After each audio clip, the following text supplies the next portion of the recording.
ابھی چند روز قبل سابئی مذہب کی عید تھی۔ یہ ایک ایسا مذہب ہے جس کا ذکر قرآن پاک میں موجود ہے، لیکن اس کے بارے میں زیادہ معلومات تاریخ میں دستیاب نہیں۔ اب اس معدوم ہوتے مذہب کے بہت کم پیروکار اس دنیا میں باقی ہیں۔ قرآن میں سابین کا ذکر ہے، مگر تفاسیر میں ان کے بارے میں مختلف اقوال مذکور ہیں۔ بعض مفسرین نے انہیں ستارے پرست کہا ہے۔ شاید یہ سب سنے سنائے اقوال ہیں۔ سابئی دنیا کے سب سے قدیم ترین مذہب کے پیروکار ہیں۔ وہ حضرت آدم علیہ السلام اور ان کے بیٹے شیش علیہ السلام کے ماننے والے ہیں۔ اس وقت آسمانی مذاہب میں سابئی سب سے چھوٹا گروہ رہ گیا ہے۔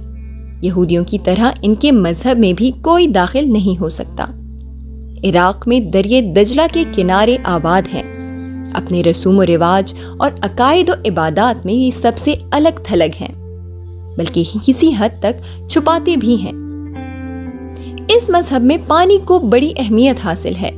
عید الکرسا کے روز سارے سابی دجلہ کنارے جمع اور جاری پانی میں کھڑے ہوتے ہیں۔ اس عید کو دھاوا ربا بھی کہا جاتا ہے۔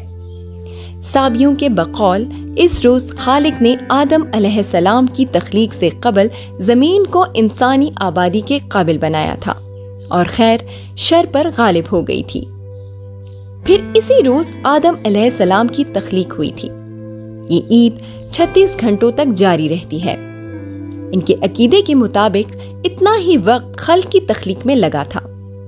اس دوران کوئی سابی کسی درخت اور ذی روح کو ہاتھ نہیں لگا سکتا، یہاں تک کہ وہ اپنے گھر میں 1.5 دن کی ضرورت کے بقدر پانی ذخیرہ نہ کر لے۔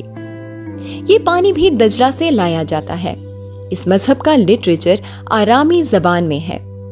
کتب دینی کا دوسری زبانوں میں ترجمہ نہ ہونے کی وجہ سے اس کا زیادہ تر حصہ ضائع ہو چکا ہے، کیونکہ مذکورہ زبان کے جاننے والے صرف 10 مذہبی شخصیات رہ گئی ہیں۔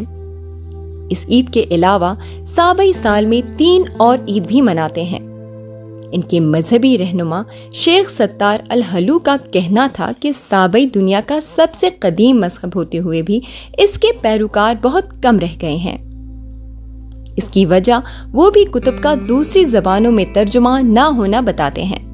ان کے بقول ہم پکے موحد ہیں، لیکن کتب صرف آرامی زبان میں ہونے کی وجہ سے لوگ ہمارے عقائد کے بارے میں طرح طرح کی باتیں کرتے ہیں۔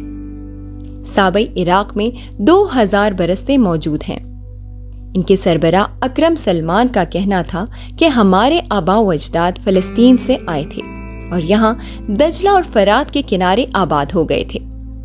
تاہم کتب ضائع ہونے کی وجہ سے ہماری تاریخ مرتب نہ ہو سکی۔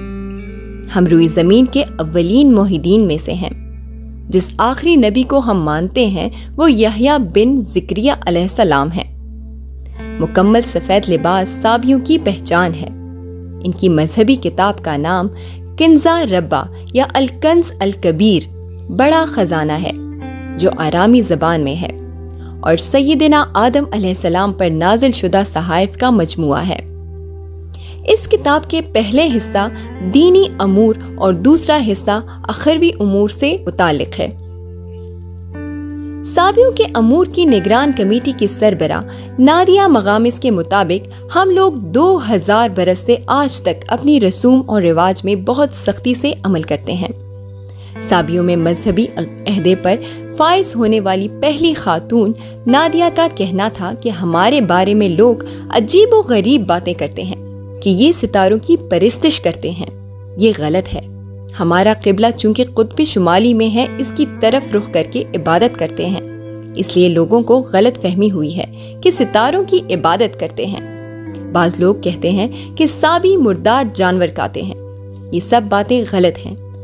سابی مذہب کے بھی اسلام کی طرح 5 بنیادی ارکان ہیں: توحید، 5 وقتہ نماز، صدقہ، روزہ جس کے 2 حصے ہیں، ایک بڑا جو پورا سال چلتا ہے کہ اس دوران گناہ سے کنارہ کشی کرنا ہے، دوسرا چھوٹا روزہ جو 36 دن کا ہے، اس دوران گوشت کھانے سے پرہیز کیا جاتا ہے، 5واں رکن رب کا تقرب حاصل کرنا ہے جو جسم اور روح کے تعلق کو مضبوط کرنے سے حاصل ہوتا ہے۔ اس کے لیے جاری پانی میں کھڑا ہونا پڑتا ہے، اس لیے کہ جاری پانی بھی زندگی کے مشابہ ہے۔ نادیہ کے بقول عراقی حکومت کی جانب سے ہمیں بالکل نظر انداز کیا جاتا ہے، اس لیے ہمارے لوگ یہاں سے دوسرے ممالک ہجرت کرنے پر مجبور ہیں۔ یہ سلسلہ عراق ایران جنگ میں شروع ہوا تھا، اب بھی جاری ہے۔ اب ہمارے مذہب کے اتنے لوگ رہ گئے ہیں کہ انہیں انگلیوں پر گنا جا سکتا ہے۔ اگر یہ سلسلہ جاری رہا تو صابیوں کی حکایات بس کتابوں میں ملیں گی۔